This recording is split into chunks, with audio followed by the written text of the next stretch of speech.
The first crack in Marcus Reed's composure came with the sound of the cart's squeaky wheel. He had been patient, reading quietly in seat 3A, adjusting his tie, nodding politely when passengers shuffled past. But when the flight attendant stopped beside him, her smile hardened. She poured drinks for the couple across the aisle, set down peanuts with a crisp "enjoy," then snapped the tray back into place without even glancing at him. Marcus cleared his throat. "Excuse me, may I?" The attendant's head tilted just enough to convey irritation. "We're out. Maybe next round." Her tone was clipped, cold, the kind that meant not for you. He blinked at the untouched rows of bottles behind her. The sting wasn't the soda he hadn't gotten. It was the deliberate erasure, the way her eyes slid past him, as though he had no right to even occupy the seat he'd paid for. The couple across the aisle exchanged a glance. No one spoke. The air seemed to thicken, humming with a silence more hostile than words. Marcus's chest tightened. He could hear the steady whir of the engines, the muffled cough of a passenger, the sharp click of her shoes as she pushed the cart forward. Then, as if rehearsed, she turned back. Her voice was low but viciously clear. "People like you should be grateful just to be on board." Marcus's grip whitened around the armrest. Heat roared through his ears. Before he could respond, the intercom crackled. A voice he knew too well filled the cabin. "Ladies and gentlemen, this is your captain speaking." And the attendant froze. Marcus Reed shifted the leather strap of his carry-on and stepped onto the jet bridge. The recycled air was thick with jet fuel, the metallic temps clinging to the back of his throat. His shoes struck the grated floor with steady confidence. Yet beneath that calm rhythm ran a quiet current of vigilance. He had boarded 1,000 flights, in his career more than most of the crew combined. Yet today was different. Today, he wasn't traveling as Mr. Reed, Senior Vice President of Operations. Today, he was simply Marcus. No uniform, no entourage, no staff announcing him at the gate. Just another black man in a pressed gray suit slipping into seat 3A. The cabin buzzed with ordinary sounds, overhead bins slamming shut, murmurs of greetings, the click of safety belts, but Marcus felt the weight of every glance. A businessman in 2C shifted his briefcase away from Marcus's leg without a word. A young woman clutched her purse tighter as she passed. Small gestures, practiced, almost invisible. He exhaled, pulling a book from his bag. It was easier to focus on printed words than on the 1,000 quiet ways the world reminded him of its boundaries. The flight attendants moved briskly through the aisle. Their smiles polished, professional, seemed to brighten for some passengers and dim for others. Marcus noticed, he always noticed, the lead attendant, a tall woman with sharp cheekbones and clipped motions, lingered at row 2, laughing warmly with a pair of suited men. When she reached Marcus, her eyes skimmed past him as if he were part of the seat. He tucked that moment away. A note, mental ink underlined twice. The safety demo rolled on. Engines roared to life. The plane shuddered, then lifted, pulling Marcus's stomach earthward while his body climbed into thin sky. He closed his eyes, let the vibrations settle into his chest. Another flight, another observation. That was the plan. Until the beverage cart came. The squeak of its wheels sliced through his concentration. He lowered the book, watched the attendant pour ginger ale for the couple across the aisle. She set their drinks down with a cheerful enjoy. Then, with a single smooth motion, she snapped the tray shut and pushed past his row without pause. Marcus leaned slightly forward. "Excuse me," her head tilted, lips tightening. "We're out. Maybe next round." Her voice was flat, clipped. He glanced at the rows of bottles stacked neatly behind her, untouched, unapologetic. The couple across the aisle glanced at him, then quickly back at their drinks. Silence sealed the air. Marcus felt the press of it, heavy and deliberate. He gripped the armrest until his knuckles paled. The attendant stopped, turned, and bent close enough that only he could hear. "People like you should be grateful just to be on board." His pulse hammered. Heat rose up his spine. Every instinct screamed to rise, to speak, to shatter the wall of silence around them. But before he could move, the intercom crackled overhead. "Ladies and gentlemen, this is your captain speaking." Marcus looked up, heart pounding. The voice belonged to a man who worked for him, and the attendant froze in place. The intercom droned on, the captain's voice calm and steady. "We're expecting a smooth flight at 36,000 feet. Sit back, relax, and enjoy the journey."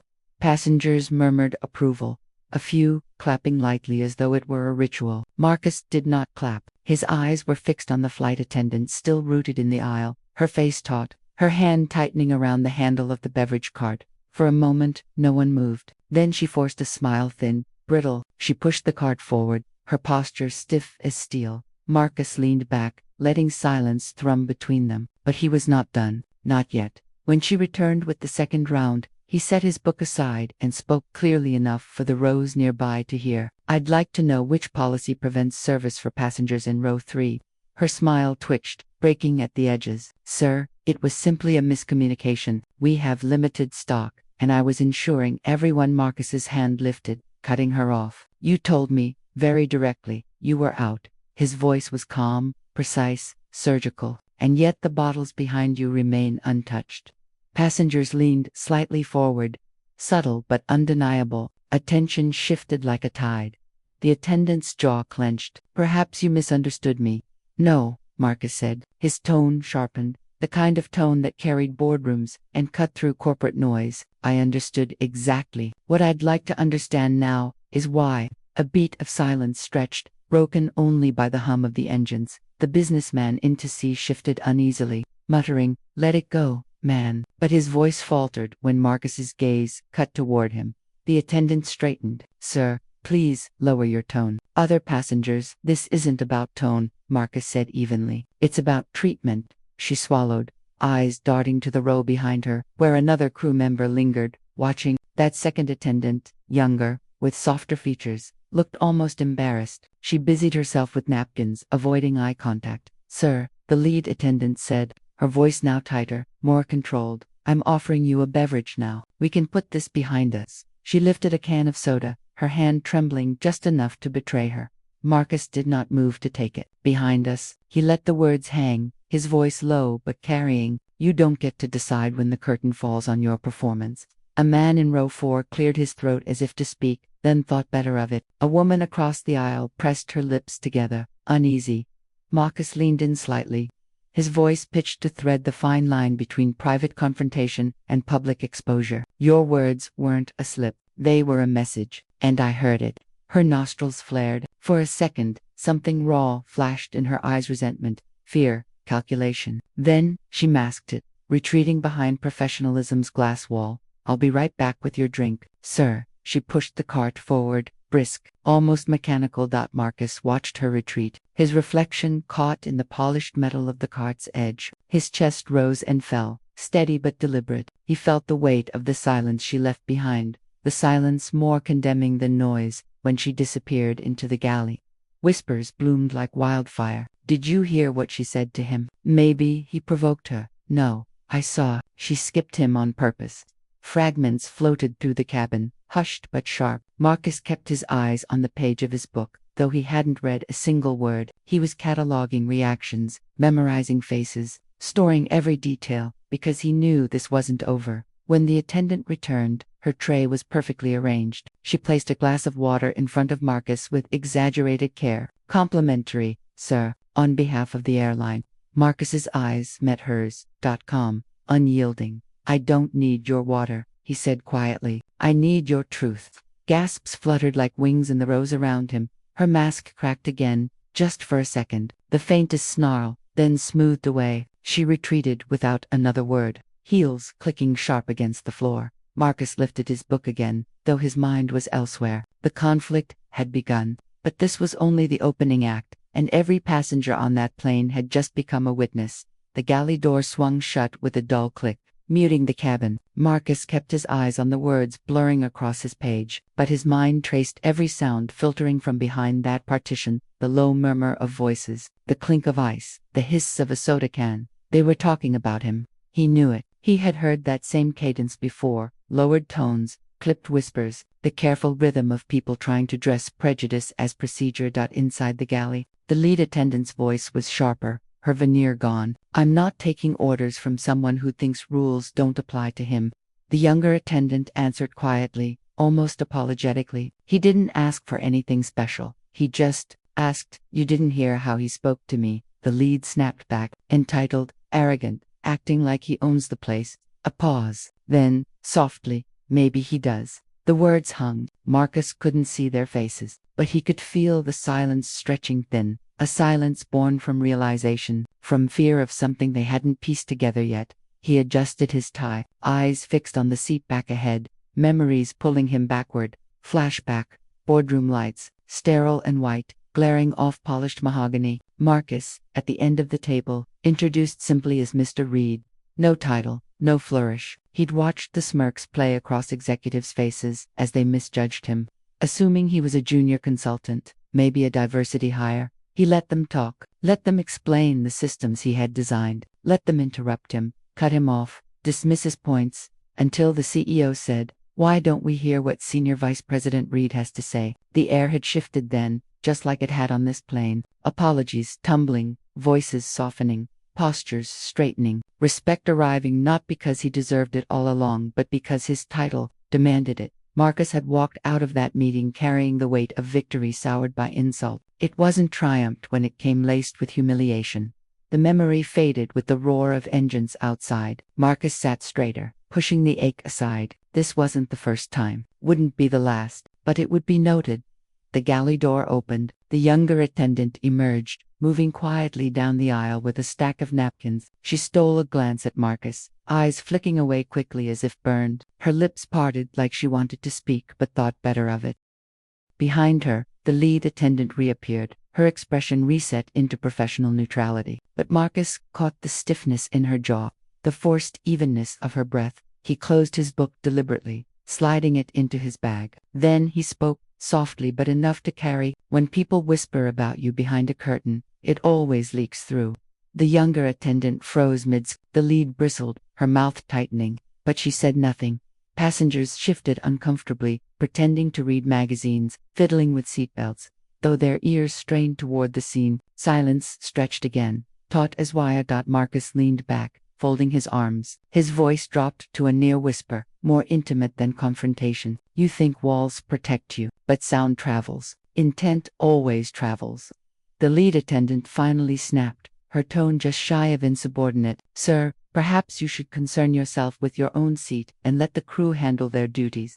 Marcus's eyes didn't waver. "I am." Her breath hitched. For a split second, something raw flickered in her gaze and certainty, a flash of suspicion that maybe this man wasn't just another passenger. The intercom crackled again. "Cabin crew, prepare for service." Her face turned stony. She spun away, heels striking the aisle like hammer blows. Marcus closed his eyes, the thrum of engines vibrating against his chest. The pattern was as familiar as turbulence, dismissal, escalation, whispers, exposure. The only question was how far it would go this time.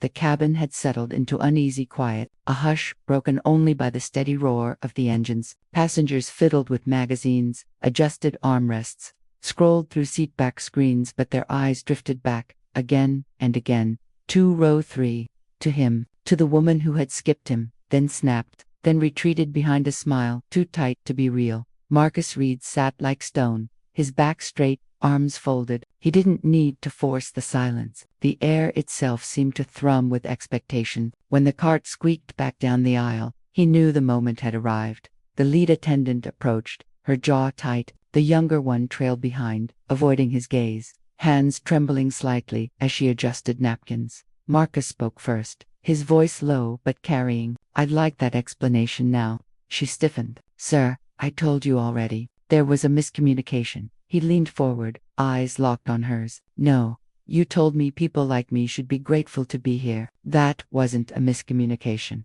Gasps fluttered across the cabin like a sudden gust. The businessman in 2C shifted uncomfortably, his lips pressing thin. A woman in row 4 muttered, "I heard her," but then fell silent, shrinking under the weight of attention. The attendant's smile sharpened, brittle. "You must have misheard, sir. We don't speak that way to passengers." Marcus didn't blink. "You did," loud enough that the aisle remembered. She faltered, eyes darting toward the galley, but there was no rescue waiting. The younger attendant's gaze stayed pinned to the floor. Marcus's voice stayed calm, surgical. "You wear professionalism like armor, but prejudice leaks through the cracks. Do you know what that makes you in the eyes of your passengers?" The question hung, her lips pressed tight, refusing to answer. "Turbulent," Marcus said. And in that moment, as if the sky itself obeyed, the plane shuddered. Gasps and cries rippled through the rows as overhead bins rattled, and the cabin lights flickered. The captain's voice came over the intercom, steady but firm. "Ladies and gentlemen, please fasten your seatbelts." we're experiencing some unexpected turbulence.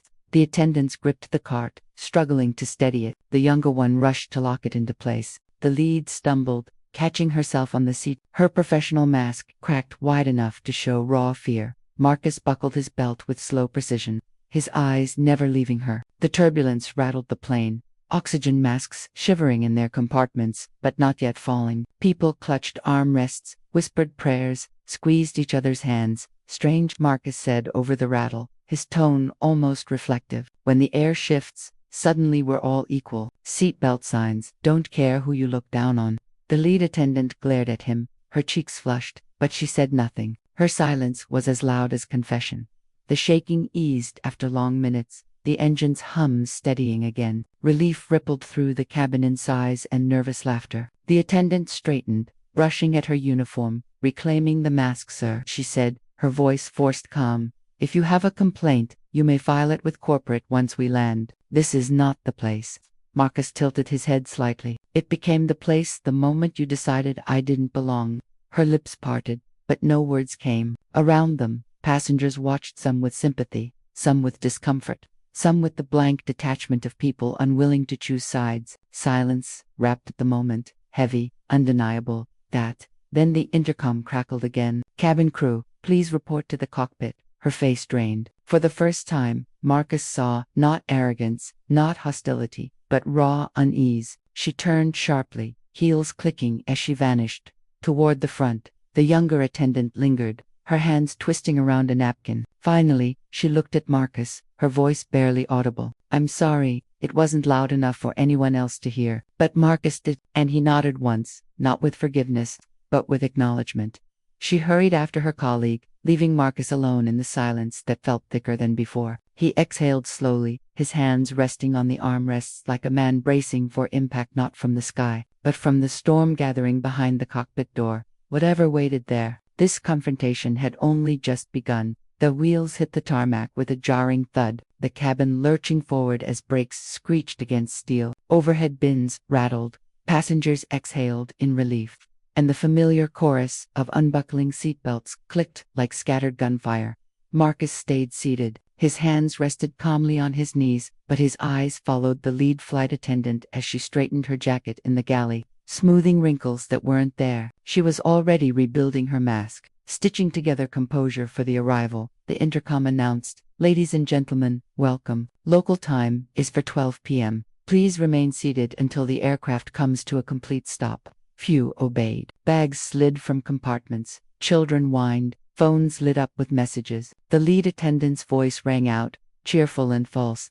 "Thank you for flying with us today." She avoided Marcus's eyes. The younger attendant, on the other hand, stole glances hesitant, almost pleading. When their eyes met, she looked down quickly, retreating into routine. Passengers whispered. Some avoided him altogether. Others gave faint nods, silent acknowledgments of what they had witnessed but would never admit aloud. A man in row 4 muttered to his wife, "It wasn't that bad," only to hush when she shot him a look. The engines wound down. The seatbelt sign chimed off. The flood began. Passengers surged into the aisle, eager to escape the pressurized silence. Marcus rose last. He pulled his bag from the overhead bin with deliberate calm, stepping into the line that crept toward the exit. The lead attendant stood there, smile fixed, thanking each traveler with mechanical precision.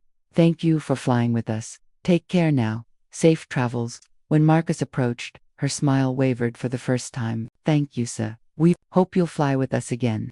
He paused, meeting her eyes. "We'll see," he said evenly. Then he walked past, his shoes echoing on the jet bridge. The airport terminal was a blur of movement, rolling suitcases echoing announcements, the bitter smell of coffee. Marcus moved through it like a man tracing a pattern, memorizing details, committing every expression to mental record. He noticed how quickly people's faces reset. Once they left the aircraft, relief wiping away unease, whispers dissolving into the hum of routine travel. The lead attendant, now confident again, stood by the gate desk with her crew, laughing softly, dismissing the incident as though it had never happened. "Some passengers just look for trouble," Marcus overheard her say. The words were light, almost playful, but barbed all the same.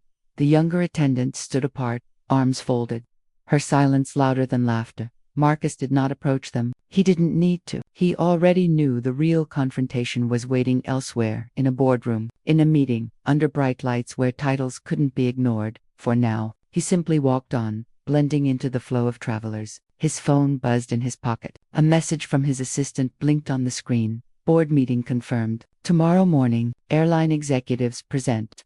Marcus's lips tightened into something that wasn't quite a smile. The curtain had closed on the flight, but the real stage was about to open.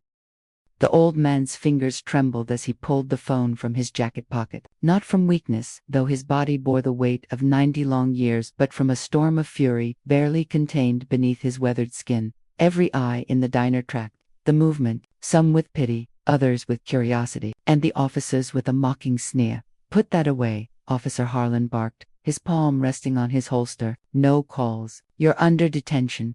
The veteran's dark eyes flicked up. "Steady now. I've made calls in jungles where the air burned with napalm," he said evenly. "You think your badge frightens me?" He tapped a number, one so deeply ingrained in his mind it felt like muscle memory. The ringing tone cut through the thick silence of the diner. Customers shifted in their booths, torn between fear and fascination. One ring, two. Then a clipped, commanding voice answered. "Colonel Davis, sir, it's been years. What's wrong?" The old man's shoulders eased just slightly. "General Matthews," he said, his voice low but carrying across the stunned diner. "I'm sitting in a small-town diner with two officers who think my skin color gives them power over me. I don't have time for pleasantries. Handle this." The line went silent for a beat. Then the general's voice sharpened like steel. "Stay put, Colonel. Consider it done." The call ended. The veteran slid the phone onto the counter. "Now we wait." The silence returned, brittle and uneasy. Officer Kane scoffed, trying to reclaim control. "Cute story, old man. You think you can bluff your way out." But his words faltered when the radios clipped to their uniforms crackled to life. "All units in the vicinity of Maple Street Diner stand down immediately. Repeat, stand down. Officers Harlan and Kane, disengage and return to base." Orders from command. Over the diner erupted in whispers. Forks clinked against plates, boots shuffled against tile. The officers stood frozen, faces pale beneath the fluorescent lights. That doesn't make sense," Kane muttered, pressing his radio. "Dispatch. Confirm." "Did you say confirmed?" The voice cut him off. "Orders from higher authority, effective immediately. Do not engage." Harlan's jaw worked furiously, muscles twitching. His authority, his whole performance of dominance, was slipping through his fingers. He tried to hold it together. "This is insane," he snapped, glaring at the old man. "Who the hell are you?" The veteran's reply was calm, almost quiet, but it landed like a hammer. "I'm the man who signed your commanding officer's paycheck before you were even born." The officers exchanged a look, confusion, and a dawning, reluctant fear. The diner no longer saw two men in blue uniforms. They saw them stripped of their bluster, standing exposed in the harsh light of truth. A young waitress, who had been frozen in the corner clutching a tray, finally whispered. He wasn't bluffing. Murmurs spread like fire. Patrons sat taller, eyes hardening, the weight of silence shifting from fear to expectation. For the first time since stepping into the diner, the officers were the ones on trial. "Pack it up," the veteran said, his voice flat, unforgiving. "You've done enough damage here." Harlan slammed his fist against the counter. "This isn't over. You think one call erases who you are? Out there, you're still don't," the veteran warned. The single word cut sharper than any blade. Kane tugged at Harlan's arm, his voice low. "We need to go. Orders are orders." If this really came from the Pentagon, Harlan yanked away, but the fight was gone. He scanned the room, met by eyes that would never forget this humiliation. With a bitter curse, he shoved his way past the counter and stormed toward the door. Kane followed, his shoulders hunched, shame weighing heavier than his holster. The diner door creaked shut behind them. For a long moment, no one spoke. The smell of burnt coffee lingered in the air. The clock ticked on the wall.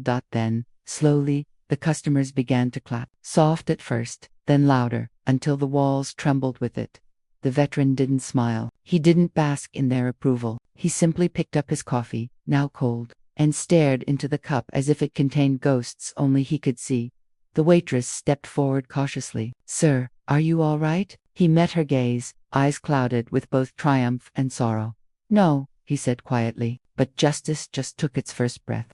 And as he sat back in that booth, the phone still warm in his pocket, He knew the battle was far from over. The call had shifted the balance, but the war, the one he had fought all his life, was still raging in every diner, every street, every silence. The applause faded, leaving only the hum of the neon light above, flickering like a heartbeat. The old soldier sipped his coffee, eyes fixed on the door where the officers had fled, and waited for what came next. The story hit the news before the old man finished his reheated cup of coffee. Someone in the diner. No one admitted who had filmed the entire confrontation on their phone. By evening, the clip was everywhere. Shaky footage of a 90-year-old black veteran facing down two white officers, a trembling hand dialing a number, the dispatch crackling with an impossible order. By morning, it wasn't just a clip, it was the headline. Inside the diner, a crowd had gathered again, reporters pressed against the glass, cameras flashing like lightning. Customers leaned in their booths, whispering. The air smelled of grease and ink from hastily printed newspapers left on counters. The veteran sat stiffly at his booth, his jaw set, while his coffee cooled untouched. The waitress hovered nervously. Double quotes. Sir, they're saying CNN wants a statement. Local stations, they're camped outside. He shook his head. I'm not here for cameras. The door swung open. Officers Harlan and Kane stepped inside, not in uniform this time, but in plain clothes. Their eyes darted around the diner, avoiding the stares. The murmur of voices dropped to silence. You've ruined us, Harlan hissed as he approached the booth. His voice was a whisper, edged with venom. That video, do you have any idea what you've done? The veteran finally looked up, his gaze calm, unflinching. I didn't press record. The truth ruined you. Kane leaned in, his voice tight, desperate. We're getting death threats. My wife's terrified. My kids, your kids. The veteran cut him off, his tone sharp. Deserve to grow up knowing their father's actions carry weight. Maybe they'll learn something you never did. Harlan slammed a fist against the table, rattling plates. You think this is justice? You humiliated us. You'll pay for that. The veteran leaned forward, his voice a low growl. I paid long before you were born. Paid in jungles overseas while men spat at me when I came home. Paid in every job interview where my skin spoke louder than my resume. Paid in silence, in scars, in funerals. Don't speak to me of cost. The diner erupted with murmurs, customers nodding, some clapping softly. The door opened again. A man in a crisp gray suit stepped in, flanked by two aides. The chatter stopped instantly. Colonel Davis, the man asked, scanning the room. The veteran looked up. Recognition flickered in his eyes. Matthews, the general, strode across the diner floor, his presence commanding. I came as soon as I could. Washington is on fire over this. Do you realize the scale of what you've triggered? The old man's lips pressed into a thin line. I wasn't trying to trigger anything. I was trying to have breakfast. The general sighed, lowering his voice. Be that as it may, the Pentagon can't ignore this. Media, activists, politicians, they're all circling. There are questions about the officer's conduct, about small-town policing, about race and authority. And your name, your history, it all matters now. Harlan sneered. Oh, so he's a hero again. That's what this is. One phone call and suddenly we're villains. The general turned on him, eyes like daggers. One phone call, officer, exposed what was already true. The cameras didn't lie. You did. Kane shifted uncomfortably, his voice cracking. Sir, we didn't mean enough. Matthews snapped. You'll answer for this through the proper channels. And believe me, the fallout will be severe. The officers stood in silence, their power hollow, the room pressing in on them. The general turned back to the veteran. Colonel, Washington wants you to speak. A press conference. Your words could guide this moment. Turn it into something bigger.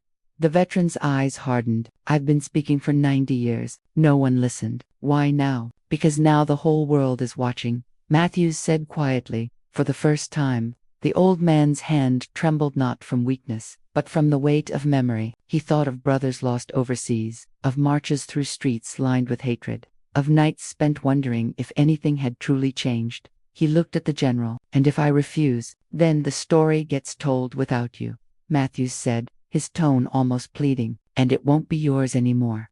The waitress stepped forward timidly, her young voice breaking the silence. Sir, maybe it should be your story. Maybe that's the point.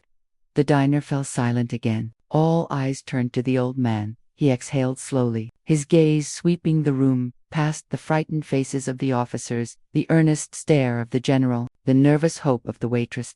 Finally, he spoke. Fine. I'll speak. But not for Washington, not for cameras. For the truth. The general nodded. Then, let's prepare. The world will be listening. The officers shifted, pale and silent, as if awaiting execution. The veteran rose slowly, every joint stiff, but his presence filled the diner. He turned toward Harlan and Kane. You thought humiliation was power, he said, his voice carrying through the room. But real power is endurance. Remember that, when the cameras show your faces and your children ask why the world knows your names. Harlan opened his mouth to retort, but no sound came. Kane's eyes dropped to the floor. The veteran picked up his jacket, slipping it over his shoulders with deliberate calm. The clatter of cameras outside grew louder. He paused at the door, the light from outside spilling across his face. Then, with one final glance back at the room, he said, "History has a way of remembering what cowards hope to forget." And he stepped into the blinding flash of the world. The press conference was set on the courthouse steps. Cameras stacked like rifles, aimed at the podium. The crowd swelled, activists carrying signs, townspeople whispering, reporters shouting questions. The autumn wind whipped through the flags, snapping fabric against steel poles like drums of war. Colonel Davis stood at the edge of the steps, flanked by General Matthews and two aides. His suit was modest, pressed but old, the medals from a lifetime of service resting heavily against his chest. His hands tightened on the railing as he stared at the sea of faces. The chants began before he spoke. Justice now, justice now. Officer Harlan and Officer Kane stood in the crowd, ringed by cameras, their plainclothes unable to hide the weight of infamy. Their faces were pale, lips tight, every flash capturing their shame. A reporter called out, "Colonel Davis, can you tell us what happened inside the diner that morning?" The veteran's voice, though graveled with age, carried across the microphones. "What happened," he said slowly, "wasn't new. It wasn't an accident. It was America, showing me again what it's shown me for 90 years. The crowd stilled. They looked at my skin and decided my worth. They saw my age and thought I was powerless. They thought their badges gave them license. And for a moment, maybe they were right." He paused, the silence trembling.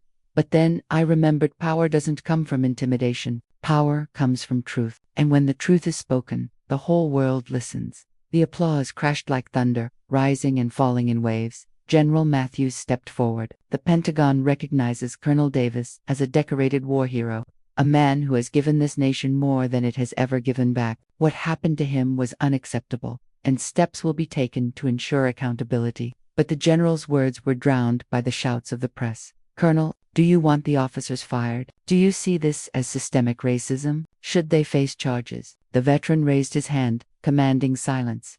"I don't want vengeance," he said firmly. "I want acknowledgement. I want these men to face what they've done, not just to me, but to everyone who never had a camera to record it. I want the system that trained them to believe their uniforms made them gods, to answer for itself." He turned, his eyes locking on Harlan and Kane in the crowd. "You tried to shame me, but now it's you who cannot walk through your own streets without whispers." Harlan's jaw clenched. He shouted back, voice breaking, "You ruined our lives." The microphones caught every word. The crowd gasped. "You ruined your own lives," the veteran replied coldly. "I only stopped you from ruining mine." The courthouse doors opened, and the district attorney stepped out, papers in hand. His voice boomed through the speakers, effective immediately. "Officers Harlan and Kane are suspended pending investigation. A grand jury will review charges of misconduct, unlawful detention, and civil rights violations." The crowd erupted, half in cheers, half in stunned silence. Harlan's face turned red, his fists balling. "This is a circus. You're destroying good cops because of politics." The DA didn't flinch. "We're holding men accountable. If that destroys them, it's by their own actions." The crowd surged forward, questions flying, signs lifted higher. A woman shouted, "My brother was arrested for nothing, just like you, Colonel. Thank you for speaking." Another man raised his voice. "This isn't justice, it's a distraction. The system won't change." The chants clashed, voices colliding in the cold air. Colonel Davis stood silent, absorbing it, all the hope, the anger, the fracture lines splitting open before him. Finally, he spoke again, quiet but steady. "Justice is not a speech. It's not a headline. It's what happens when men like these," he gestured at the officers, faced the same law. They thought they could twist against others. He stepped back from the podium, his face shadowed by weariness. "I've lived long enough to know, Speeches don't save lives. Action does. The question isn't whether I spoke today. It's whether this town, this state, this country will finally act. The general leaned close as the crowd roared. That was powerful. You've set the stage, but it won't end here. The veteran's gaze was fixed on Harlan, who stood rigid in the sea of cameras, sweat glistening on his forehead. No, Davis murmured, it never ends. It only shifts battlefields. Later that night, the footage dominated every channel. The clip of Harlan screaming, "You ruined our lives," replayed endlessly, an unintentional confession, the symbol of his downfall. Commentators debated the deeper meaning. Activists seized the moment. Politicians scrambled to frame it to their advantage. But in a quiet motel room, Colonel Davis sat alone, the glow of the television painting his face. He muted the sound, staring at the images of his own weathered face, broadcast worldwide. He didn't feel like a victor. He felt like a tired soldier watching another battle line drawn, knowing tomorrow's fight would look just like yesterday's. His phone buzzed. A message from Matthews. "You turned the tide today. Rest easy." Colonel Davis set the phone down. Outside, the wind howled through the streets. "Rest easy," he whispered to himself. If only it were that simple. In the silence of the motel, the old soldier closed his eyes, haunted by the cheers, the boos, the flashing cameras. Justice had begun, but it was far from finished, and he wondered, as sleep finally dragged at his bones, whether he would live long enough to see it fully arrive. The courthouse smelled of polished wood and sweat. Reporters packed the gallery, pens scratching, cameras humming. Outside, chants echoed faintly through the walls. "Justice for Davis." End the silence. Colonel Davis sat at the front, his hands folded over his cane. His face was carved with exhaustion, but his eyes never wavered. He had lived long enough to know this wasn't his trial. It was theirs. The bailiff's voice rang out. "Court is now in session." Two men shuffled in, heads bowed. Harlan and Kane. No uniforms this time, no polished authority, just defendants. Their suits looked borrowed, their faces pale under the fluorescent lights. The judge adjusted his glasses, voice steady. "We are here to review charges of misconduct, unlawful detention, and civil rights violations. Defendants, how do you plead?" "Not guilty," Harlan spat, his voice dripping with defiance. Kane hesitated, glanced at the cameras, then muttered, "Not guilty." The murmurs in the gallery swelled, then hushed. The prosecution began. "This is not about one morning in a diner," the attorney declared. "It is about a pattern of belief that a badge excuses abuse, that a black man's age, his dignity, his service to this nation, can be dismissed with a smirk. That ends here." The video played again, the diner scene flickering across the courtroom screens. The hush was suffocating. The crackle of the radio, the officer's taunts, the trembling hand dialing a number, the voice of the Pentagon answering. When it ended, the silence was louder than applause. The judge leaned forward. "Colonel Davis, would you testify?" He rose slowly, his cane steadying him as he approached the stand. His voice was gravel, but carried like steel. "I've seen war. I've buried brothers. I've marched for rights, promised but never given. But nothing cut deeper than being treated as less in the country I nearly died for. That morning wasn't about coffee. It was about survival."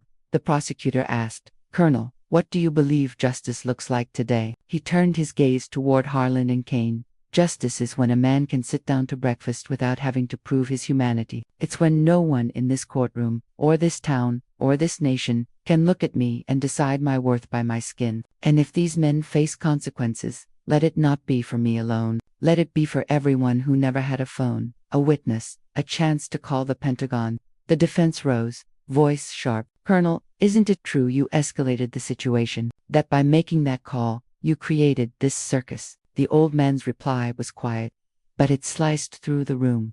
"Escalation is when men with guns and badges corner a 90-year-old and call it authority. What I did was survive." Gasps rippled through the courtroom. Even the judge leaned back, lips pressed thin. Closing arguments came fast. The prosecutor thundered, "The badge is not a shield against accountability. If anything, it demands higher accountability." The defense sputtered about overreaction, media frenzy, and good cops under fire. But their words sounded hollow against the replayed evidence. The jury left. Hours dragged. The old man sat still, staring at the floor, lost in memory. Finally, the foreman returned. "On the charge of misconduct." on the charge of unlawful on the charge of civil rights violations, guilty. The room erupted. Cheers, tears, fists raised, cameras flashed like fireworks. Harlan leaped to his feet, face red. This is a setup. I served this town for 20 years. The judge's gavel cracked. Order. Officer Harlan, sit down. Kane sank into his chair, burying his face in his hands. The gavel fell again. Sentencing will follow, but let this stand. No one is above the law.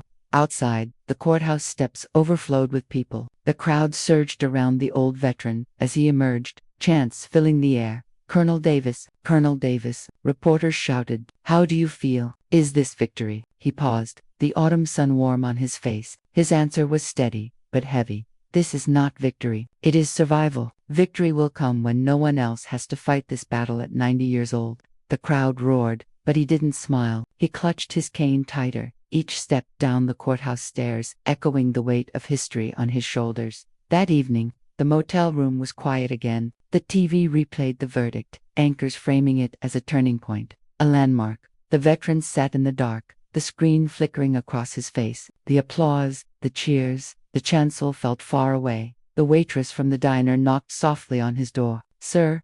He opened it, surprised. She held a small brown bag. I thought you might not have eaten. Inside was a sandwich, wrapped in wax paper. He managed a faint smile. Thank you. She hesitated, then asked, did it feel worth it? Everything you went through? His answer came after a long pause. Worth it, maybe, but peace. Peace still feels a long way off. She nodded, eyes wet, then whispered, because of you, sir, maybe kids like me won't have to wait 90 years. For the first time all week, his chest loosened. A tired chuckle escaped his lips. Then maybe it was worth it after all. He sat back in his chair after she left, unwrapping the sandwich, the smell of simple bread and meat filling the room. He took a bite slowly, staring out the window at the quiet town below. Justice had spoken. The men who tried to humiliate him now carried the shame of their own downfall. But he knew the fight stretched beyond verdicts and headlines. The war was older than him, bigger than him. Still, for one fleeting moment, as the courthouse bells tolled in the distance, he let himself breathe. The old soldier, who had carried the weight of injustice for 90 years, allowed the sound to wash over him. Not victory, not peace, but just as fragile, imperfect, and finally, real.